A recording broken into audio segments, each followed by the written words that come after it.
Hello everyone, welcome back with a new video.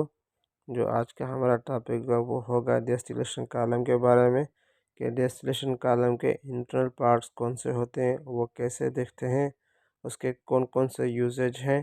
ठीक है, तो हम आज उसके बारे में बात करते हैं। तो सबसे पहले अगर आपने हमारे चैनल पे पहली बार आए हैं तो चैनल को सब्सक्राइब करें और बेल आइकन को दबा दें ताकि हमारी आने वाली हर नई वीडियो आप तक पहुंच सके।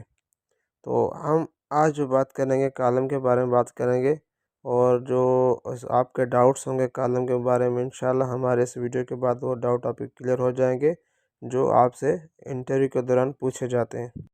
अब मैं आपको बताता हूँ कि डेस्टिलेशन कॉलम जो हो मोस्टली यूज़ होता है केमिकल और थर्मल सेपरेशन के लिए यूज़ होता है हमेशा। तो चलिए हम इसके बारे में बात करते हैं कि कॉलम का जो पहला पार्ट होता है इंटरनल, उसको कहते हैं मिस्ट एलिमिनेटर डायमेस्टर पैड। यानी ये दोनों लफ्ज़ सेम ही है। ठीक है, दोनों लफ्ज़ का मतलब सेम ही है, खाली इस फील्ड में इसको दो नाम दिए हैं, मिस्ट एलिमिनेटर या डायमेस्टर पैड। तो इसका मकसद क्या होता है, इसमें जो भी मिस्ट या वेपर आते हैं उसको प्योर नॉन कंडेंस करके उसका वेपर को आउट करता है। ये हमेशा डायमेस्टर कॉलम के टॉप साइड पर रहता है, यानी जो कॉलम का इंटरनल का पार्ट रहता है वो फर्स्ट पार्ट यही रहता है, डायमेस्टर पैड। अगर हम इसकी जो बनावट है उसके बारे में बात करें तो ये मैश टाइप रहता है और इसमें काफ़ी सारी लेयर रहती हैं जिसको एक साथ करके डायमेस्टर पैड बनाया जाता है। अब हमारा जो दूसरा पार्ट है कॉलम का उसको हम कहते हैं लिक्विड डिस्ट्रीब्यूटर। जैसे कि आप इस नाम से भी, इस वर्ड से भी समझ सकते हैं कि ये जो पार्ट है कॉलम का, ये लिक्विड डिस्ट्रीब्यूटर है। इस कॉलम में जितने पार्ट्स हैं सारे इजी हैं, लेकिन हम थोड़ा क्लियर करते जा रहे हैं कि ये जैसे लिक्विड डिस्ट्रीब्यूटर है, इसका मकसद ही यही होता है कि पूरे कॉलम में जहाँ जहाँ ये डिस्ट्रीब्यूटर रहेंगे वहाँ वो लिक्विड को डिस्ट्रीब्यूट करके जो उसकी प्रोसेस की रिक्वायरमेंट होगी पूरा करते हैं। तो अब लिक्विड डिस्ट्रीब्यूटर में ये होता है, इसके अलग अलग टाइप्स रहते हैं। जैसे आप सिंपल सी भाषा का एंटीना टाइप रहेगा, ट्रे टाइप रहेगा, या स्पूल टाइप रहेगा, पाइप टाइप रहेगा।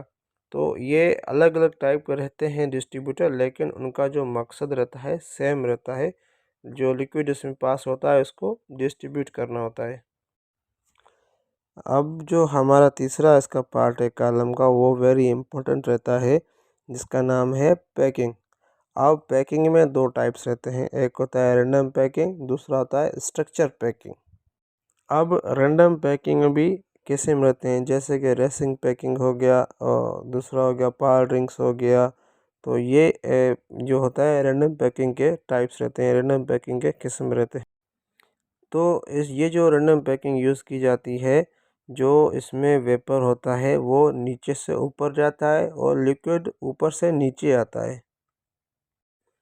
अब ये पैकिंग ही ऐसा प्रोसेस होता है कॉलम में जो कि लिक्विड और वेपर को आपस में रिएक्ट करता है, जो कि रिएक्ट करके फिर उसका जो प्रोसेस रहता है उसको कहाँ ट्रांसफ़र करना होता है उसके ओरिजिनल शेप में। ये रिंग ही जो होती हैं इसको रिएक्ट करते हैं। अब इसके बारे में बताऊँ, ये जो रिंग्स होती है, जो इसका मटेरियल होता है वो हमेशा हाईली कोरेजन मटेरियल रहता है जो कॉलम में यूज़ होते हैं। अब जो हमारा चौथा पार्ट है वो है सपोर्ट ग्रिड और पैकिंग सपोर्ट। जैसे कि हम ट्रे कॉलम में TRC यानी ट्रे सपोर्ट ग्रिड यूज़ करते हैं, वैसे ही हम पैकिंग में भी ये सपोर्ट ग्रिड या पैकिंग सपोर्ट यूज़ करते हैं। मतलब कि हम पैकिंग के सपोर्ट के लिए सपोर्ट ग्रिड इस्तेमाल करते हैं।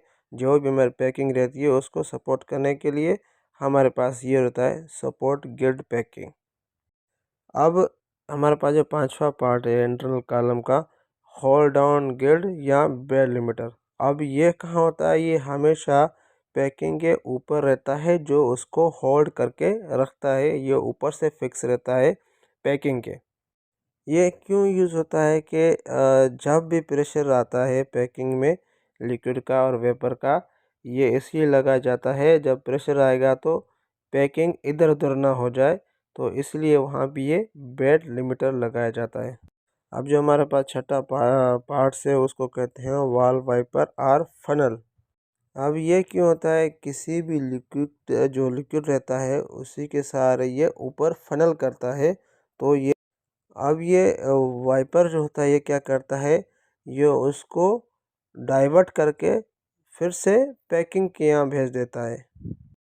अब उससे क्या होता है, डाइवर्ट क्यों करता है ये वाइपर, जब वो डाइवर्ट करके पैकिंग भेजता है तो जो उसकी फ्रीक्वेंसी रहती है यानी उसका जो रिएक्शन सिस्टम रहता है लिक्विड का और वेपर का, वो उसको हाई कर देता है। यानी कि अगर एग्जांपल ले लो, एक क्रूड ऑयल है, ठीक है, क्रूड ऑयल पास हो रहा है तो उसमें जो वो वाइपर से टनल करके वापस आएगा डायमेस्टर पैड में, तो डायमेस्टर पैड उसको या जो अपना पैकिंग है उसकी जो रिएक्शन है हाई करके उसकी क्वालिटी और बढ़ाएगा। अब हमारे पास सातवां पार्ट है कलेक्टर एंड रीडिस्ट्रीब्यूटर्स।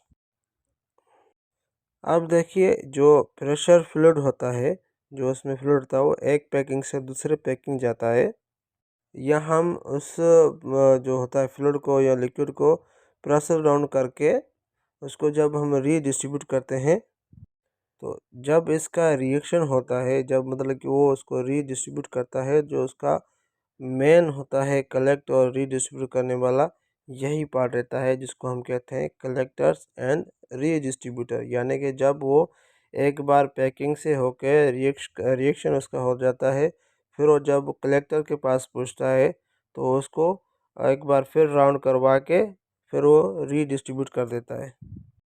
अब आठवां इसका क्या है, वर्टेक्स ब्रेकर।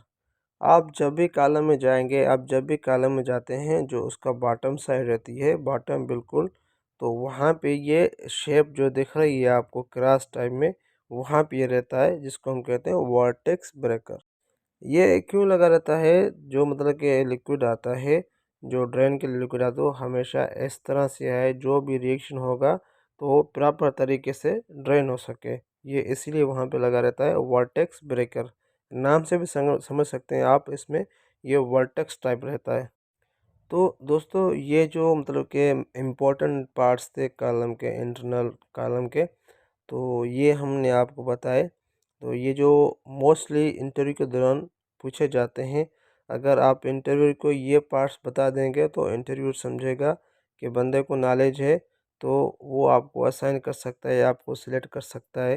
तो मज़ीद आप जब साइट पे जाते हैं तो आपको और सीखने को मिलता है, लेकिन कॉलम के जो मेन मेन पार्ट्स हैं यही रहते हैं।